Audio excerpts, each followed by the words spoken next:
बड़ी क्रांति होने वाली है और हो जाएगी। इसलिए हो जाएगी कि आज की सबसे बड़ी समस्या यही है।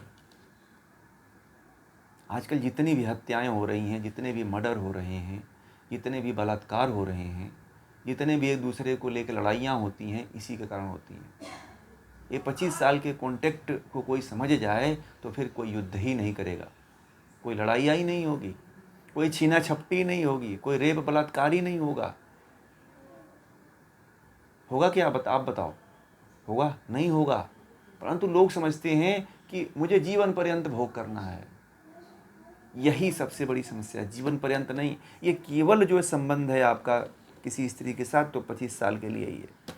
और स्त्रियां भी निष्पन्द हो जाएंगी ना। आजकल स्त्रियां भी समझती हैं कि मेरा होगा क्या, फलाना आदमी मर जाएगा तो मेरा होगा क्या। अपने आप को एकदम असहाय घोषित कर देती हैं। फिर इसलिए वह कुछ कर नहीं पाती हैं, अपना उत्थान नहीं कर पाती हैं, अपना कल्याण नहीं कर पाती हैं। वो आत्मनिर्भर हो जाती हैं एकदम एक दूसरे पे। आज इसकी वर्ण व्यवस्था को समझने और समझाने की बहुत बड़ी आवश्यकता है। यदि कोई इसको समझ गया तो भारत को पुनः से इस ऋषियों के सिद्धांतों पर स्थापित किया जा सकता है। और ये समस्या यदि ला दिया जाए तो आजकल जितने भी ये डिवोर्स चल रहे हैं, लिव इन रिलेशनशिप चल रहा है, ये सभी समस्याएं खत्म हो जाएंगी। समस्या है ही नहीं है ना फिर तो। ठीक है, फिर तो आपने अपने जीवन का कर्तव्य यही है। आपका शादी के बंधन में बंधने का केवल कार्य इसीलिए बांधा गया कि आप सृष्टि के कार्य को चलाओ, क्योंकि आपके माता पिता ने भी आपको उस सृष्टि के क्रम से ही पैदा किया है ना। इसीलिए बांधा गया है आपको, इसीलिए क्रम चलाया गया। नहीं, आपके अंदर अगर इतना वैराग्य है तो फिर शादी मत करो। आप शादी मत करो, फिर वैराग्य की तरफ जाओ, फिर आध्यात्म की तरफ आप आगे बढ़ो, पूरी तरह से बढ़ो, तल्लीनता के साथ बढ़ो। फिर इस संसार में लौटिएगा मत। फिर ये नहीं कि फिर संसार में और भोगों की तरफ लौटो। ये आजकल के अज्ञानी जो लोग हैं वो यही काम करते हैं। समझ रहे हैं? ये बहुत ही, जो अभी वशिष्ठ जी ने ये जो बातें कही है, प्रवर्तक जो मार्ग है, यदि प्रवर्तक मार्ग को आज लोगों के बीच में समझाई जाए, उसको बताई जाए, तो मुझे लगता है कि भारत में जो समस्याएं हैं, आंतरिक जो समस्याएं हैं, वह बहुत सी समस्याएं दूर हो सकती हैं। बहुत सी समस्याएं दूर हो सकती हैं। और कोई ऐसी समस्या नहीं है जो इससे दूर ना हो। हमको सबसे अधिक प्रभाव कहाँ से पड़ा है पता है आप लोगों को? हमको, आपको। ये कौन हमें बताया है कि हम एक दूसरे के बिना नहीं जी सकते, हमारा जन्म जन्म का साथ है? ये कहाँ से आप लोग सुने हो? फिल्मों से सुने हो ना आप लोग, टीवी से सुने हो, सीरियल से सुने हो, हैं? हमारे शास्त्रों में कहीं लिखा हुआ है क्या? हमारे शास्त्रों में तो ये लिखा हुआ है कि आत्मा एक दूसरे की आत्मा किसी समय से ही नहीं करती है, तो जन्म जन्म का साथ कैसे हो गया? आपकी आत्मा अलग है, मेरी आत्मा अलग है, हैं? आप बताओ, है कि नहीं? हमारा शास्त्र तो ये कहता है कि मेरी आत्मा अलग है, तुम्हारी आत्मा अलग है, तो ये जन्म जन्म का साथ कैसे हो गया? ये कैसी मूर्खता हमारे अंदर आके घर कर गई है। और इसी विचार को लेकर के सब लोग सदमे में पड़े हुए हैं। सब लोग सोचते हैं कि ये फलाना नहीं रहेगा तो मैं भी जो है जहर खा के मर जाऊंगी, जी करके करूंगी ही क्या। आजकल महिलाओं के अंदर सबसे बड़ा कंसेप्ट यही है। और यही कंसेप्ट जो है बहुत हजारों सालों से चल रहा है। महिलाएं विधवा आश्रमों को पकड़ लेती हैं इसी कारण। उनके अंदर यही भरा गया है कि तुम्हारा पति ही था जो सब कुछ था, तुम तो कुछ हो ही नहीं। इन महिलाओं को ऐसा भरा गया है, ऐसे कपोल कल्पित कथाएं भरी गई हैं कि उनको ये कह दिया जाता है कि अब तुम्हारी आत्मा नहीं है, तुम तो बेआत्मा हो गई। पुरुष के बिना तुम आत्मा नहीं हो, तुम एक शरीर हो। आज जितनी विधवाएं हैं जा कर के देखिए, उनकी यही हालत है कि पति मर गया। अरे पति मर गया तो तुम पति ही थोड़ी हो, तुम पति के लिए थोड़ी पैदा हुई थी।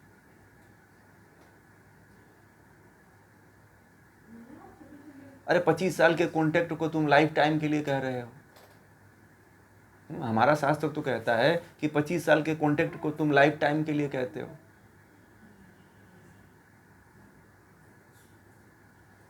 पच्चीस साल के बंधन को तुम कहते हो कि हम लाइफ टाइम एक दूसरे के बिना जी ही नहीं पाएंगे। ये वास्तविक वैदिक धर्म की जो व्यवस्था है पुनः से स्थापित होनी चाहिए भारत में। ऋषियों की व्यवस्था पुनः से स्थापित, और इस व्यवस्था पे भगवान श्री कृष्ण भी चले हैं, भगवान राम भी चले हैं, और जितने ऋषि हुए हैं सब चले हैं।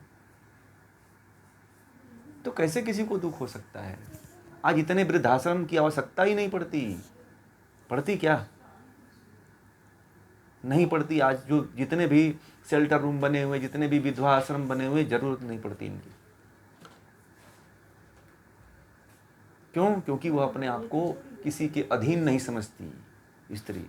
आज स्त्रियां अपने आप को अधीन समझती हैं, पुरुष के अधीन समझती हैं कि पुरुष ही बिना मेरा अस्तित्व खत्म हो जाएगा, पुरुष नहीं रहेगा तो मैं मुक्त भी नहीं हो सकती हूँ। ये कौन कहा है भाई? आप तो सांख्य पढ़े हो, आप लोगों को मैंने योग दर्शन पढ़ाया है, उसमें कहाँ पे आत्मा के लिए लिखा हुआ है? गीता में पढ़ा हुआ आप लोगों ने।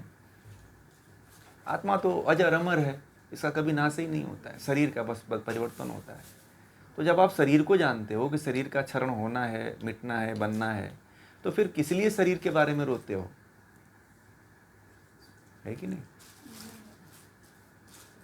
आज हमें इस बात पे बहुत बड़ा गौर करना है, और हमें सशक्त और मजबूत समाज का निर्माण करना है, और इसी पे सशक्त और मजबूत समाज का निर्माण हो पाएगा, इसी वर्ण व्यवस्था और आश्रम व्यवस्था पे। फिल्मों वाली जो कंसेप्ट है इसको हमें डिलीट करना पड़ेगा पूरी तरह से। आजकल कोई दुखित होता है तो सबसे पहले यही गाना और यही स्टेटस लगाता है, चाहे पुरुष दुखित हो चाहे स्त्री दुखित हो तो यही लगाता है।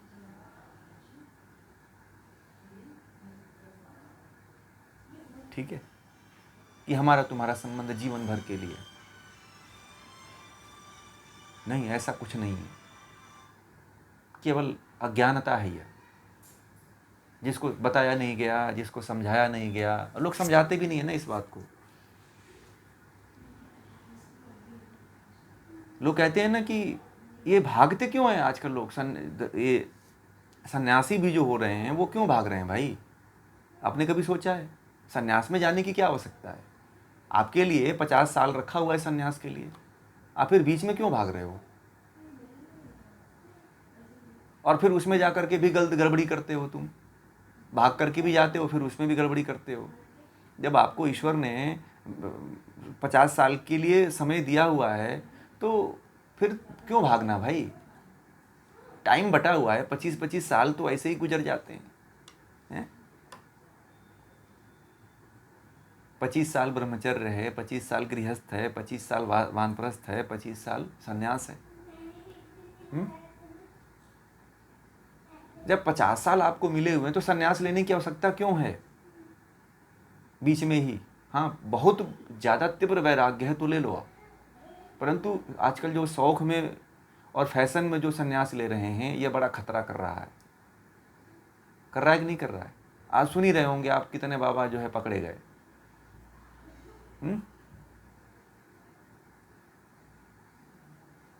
इसी के कारण उनको पता ही नहीं, उनको भी नहीं पता है वर्ण व्यवस्था क्या है। वर्ण व्यवस्था से उत्कृष्ट कोई चीज नहीं है।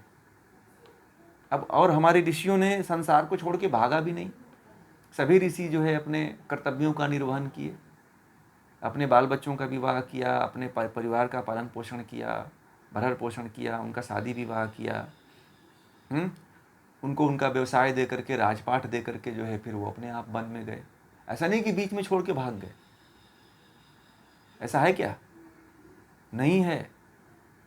तो हमें भागना भी नहीं है संसार में और भोगना भी नहीं है। हमें केवल जागते हुए कर्म करना है। और जानकारी जब रहेगी तो ही कर पाओगे, नहीं जानकारी रहेगी तो फिर तो वही भटकने वाली बात है। ठीक है ना।